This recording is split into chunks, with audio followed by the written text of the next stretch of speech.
បងប្អូនណាចង់ហូបទៅសាក់ស្រូវធម្មជាតិខ្ញុំដាំនៅមុខផ្ទះខ្ញុំណាបើចង់មកហូបទៅសាក់ស្រូវមកហាង SM Cafe ណានៅឃុំបឹងកន្ទួតស្រុកកកកខេត្តពោធិ៍សាត់ផ្លូវជាតិលេខ5គីឡូម៉ែត្រ162 163បងប្អូននេះសាក់ស្រូវនេះ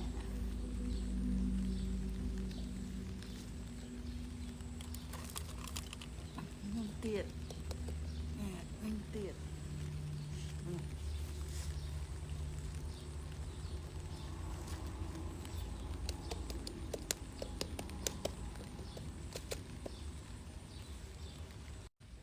បងប្អូនខ្ញុំចិត្តបានអាឡឹកហូបទៀតណាតាមមុខផ្ទះនេះ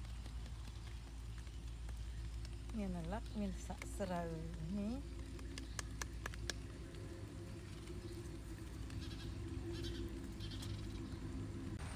សាក់ស្រូវខ្ញុំដាំមុខផ្ទះបងប្អូនផ្លែណូកដាំដោយធម្មជាតិ